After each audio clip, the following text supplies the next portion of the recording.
We meet again, traveler. What a rare opportunity to meet with you here in Liyue during this finest of festivals, as busy as you are on your travels. As you can see, I'm ambling the streets at my leisure, enjoying the sound of people chattering and birds chirping. Wangshu Funeral Parlor has been somewhat idle as of late, so I am presently unoccupied. When the director is out visiting friends, I take the opportunities to head out myself. Habit dictates that my first port of call is here, where I order myself a pot of tea and listen to the storyteller. At festival times, the storyteller will always select a few new passages that complement the spirit of the season. Most are variations on existing legends or accounts from folk history. Their historicity is questionable at times, but it is their entertainment value that makes them an excellent choice for the festive period. Then it seems you are becoming rather familiar with the storyteller at this establishment. Time marches forward relentlessly. People change. Traditions change. Lantern Rite is no exception. In times of old, Liyue was constantly at war. People lit lanterns and sent them into the sky to help guide the warriors on the distant front back to their home. Today we live in a time of peace, and the custom of releasing lanterns has become ceremonial in nature. For the people of Liyue, the ritual of lighting lanterns every year symbolizes the undying spirit of heroism. The things that refuse to be shaken by the passage of time. Those are Liyue's roots. Traveler, I hope that you are able to celebrate the Lantern Rite together with the people of Liyue. Plans. Not a notion that can be easily applied to me anymore. I am a man of leisure. I simply go wherever I am inclined, wherever that may be. Although, now that you mention it, yes, I should make the most of this festive period by venturing to parts of Liyue that lie beyond the harbor. I began with tea at third round knockout today. Perhaps tomorrow I shall try somewhere else in the near vicinity. It is quite a joy to be idle and explore this bustling city at my leisure.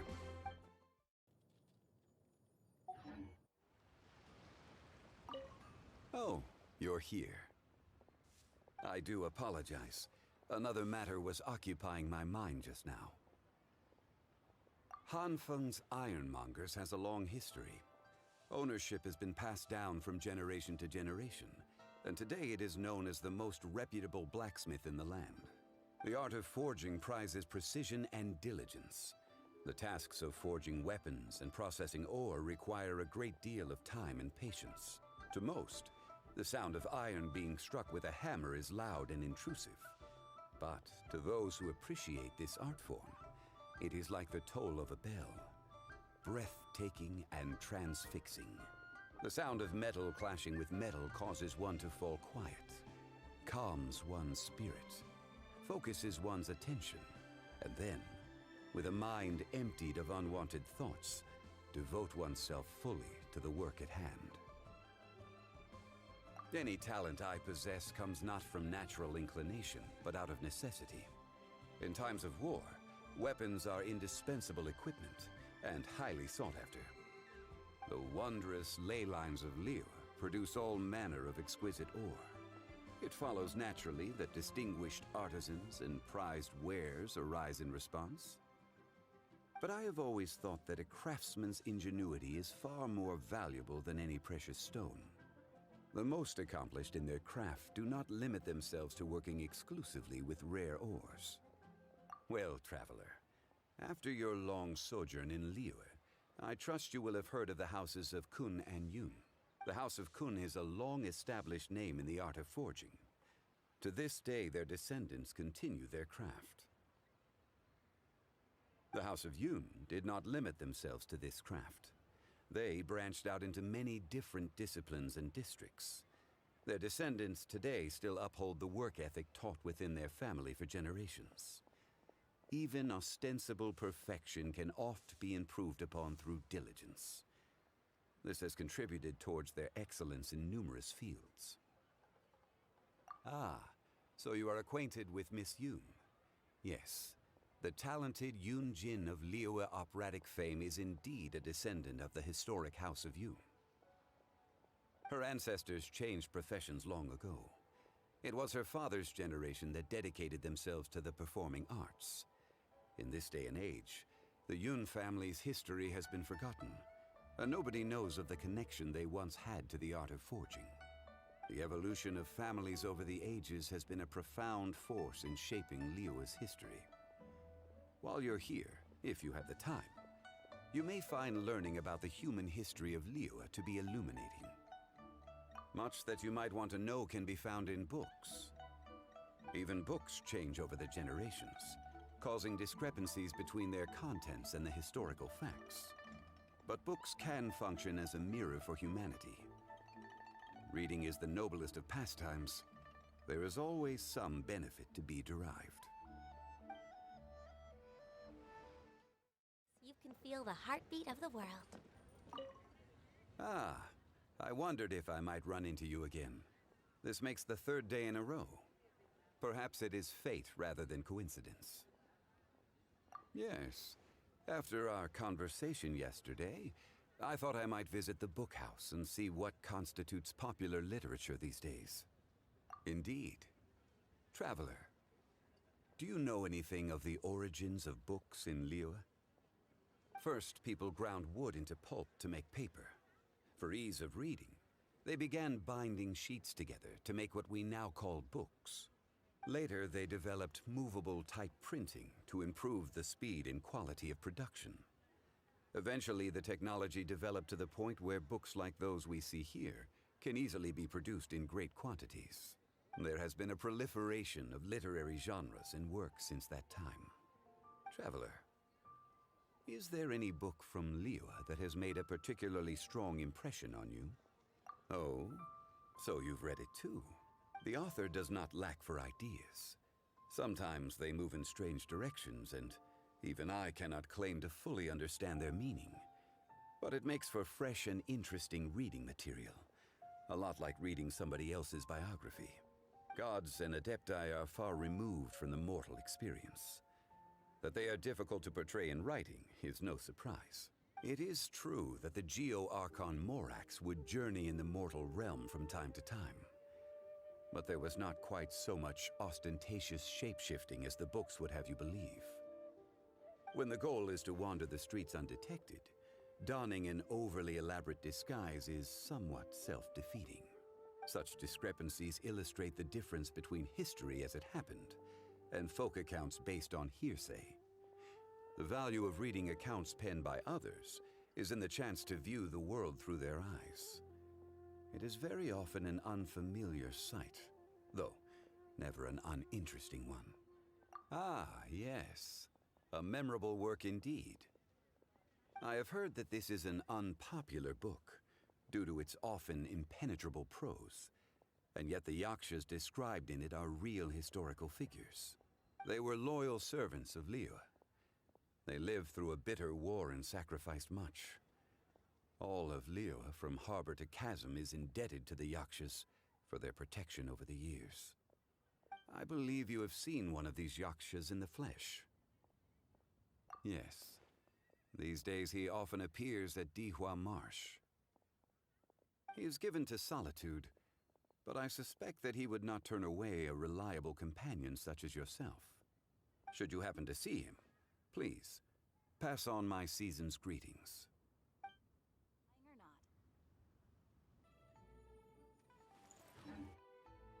not. Where the clear blue water runs into the sky, and an ocean of silver grass stretches out before the eye. That was written about Dihua Marsh. From an altitude, the sight of reeds on the water rustling gently in the breeze is indeed a sight beautiful beyond compare.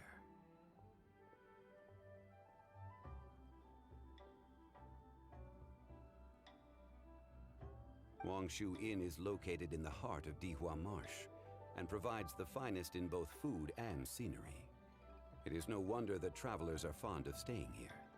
But Wangshu Inn is no mere guest house. It was built tall to provide superior visibility for surveying the surrounding terrain. And it was built here, on this road, because it is one of the main routes for traffic into the region. This is a strategic location that must be defended at all costs. Yes, that is one of the primary reasons that he frequents the inn. Looking southeast from here, one can see all the way to Qingyun Stone Forest. With gods lying sealed beneath those rocks, the area is frequently afflicted with monster activity. Xiao often goes back and forth between here and Qingyun. Being constantly on the move must be tiring for him. My purpose in coming here was to give him a few words of comfort, but to my surprise, I did not find him on the roof. Perhaps so. Nevertheless, this trip was by no means a waste. Besides, there shall be no shortage of opportunities to meet in the future. On the subject of Wangshu Inn, the chef here is highly talented. If I recall correctly, there was a cooking competition hosted in Liyue Harbor during the Moon Chase Festival. This chef was selected to represent the Dihua Marsh region, entered the finals, and took second prize. Culinary excellence should always be shared far and wide. Being up so high reminds me of another lofty location. Yes, one that the Adepti once took control of, long ago. It then fell into disuse. Whether anyone tends to it these days, I do not know. All right then. That is where I shall go tomorrow.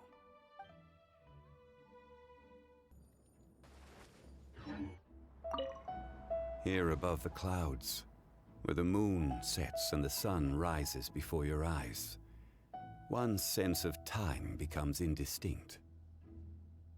Indeed. You have encountered her several times, correct? You possess a wealth of knowledge and experience, and you have goodness in your heart. Naturally, you are able to have friendly interactions with her. Cloud Retainer is an expert in the mechanical arts and an avid inventor. Generous and kind, honest and forthright. I treasure her as both a friend and teacher, the likes of whom are hard to come by. An old friend once said to me that if you ever have a question on the most trivial of affairs, 2 hours conversing with Cloud Retainer will leave you better informed than 3 days and nights talking to every soul in the harbor. Traveler, would you say you agree? Yes, Cloud Retainer does not waste words, but this is no bad thing.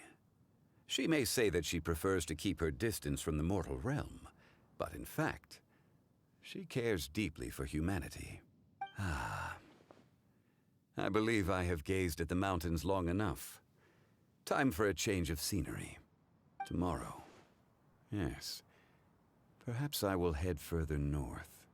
Qingce village is one of the more populated places outside of the harbor.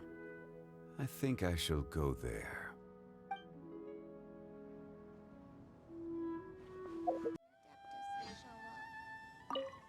Compared to the constant hubbub of Liyue Harbor, it is far more serene here. It is a pleasant and leisurely atmosphere, not unfit for a festival. On the way over, I saw grandparents preparing meals, children learning to make Xiao lanterns. It was quite nostalgic for me. It took me back to the very earliest days of Liyue's history. Back then, most able-bodied adults were busy supporting the war effort or helping to build the city. Like now, the oldest and youngest supported each other, living humble lives. Indeed, their lives were not easy, but the people of Liyue have tenacity and optimism in their bones. They will never stop striving for progress, no matter how much destitution they face. In ancient times, Qingce village was once ravaged by the Qi. It is now several thousand years since it was put to rest. Over the millennia, people built dwellings and worked the fertile land, creating the spectacular view we now see today. That after it died, its body became the rocky mountains and flowing waters of Qingce. I too have heard this story. The idea is captivating, though I'm afraid it is pure fantasy. Lofty mountains have stood, and spring water has flowed here since time immemorial. That people now inhabit this place is solely because they have toiled to make it so. Qingce's verdant hills and stunning waters, paired with the tranquil atmosphere here, make it a place of extraordinary beauty. A rare blessing indeed. Oh, one of the villagers generously gifted me with some fresh bamboo shoots. They will add some seasonal flavor to a meal on my return to Liyue Harbor. Seasonal bamboo shoots are yet another rare blessing offered by Qingce village.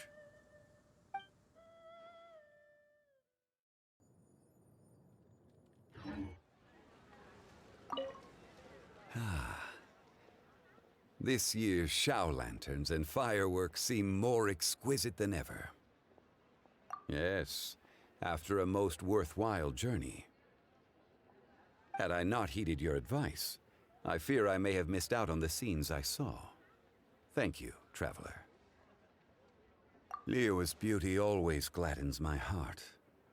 There is everything from the graceful to the grandiose, from serenity to splendor. And the ways in which the sights of Liyue stir the heart, they must be seen to be experienced. The people of Liyue today are busier than ever before. Yet still, they head home when the festival season comes, no matter how long the journey takes, just for the chance to sit around the stove and share a joyful time with their loved ones.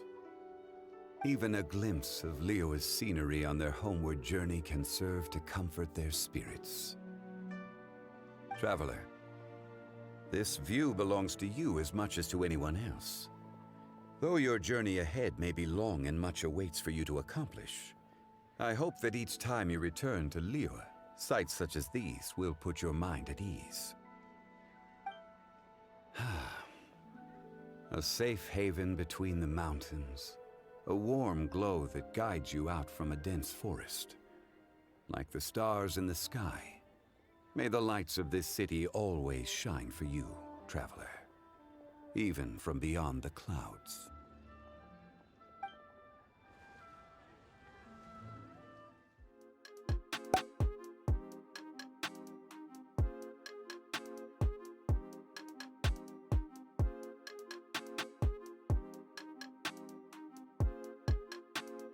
Ryan Little.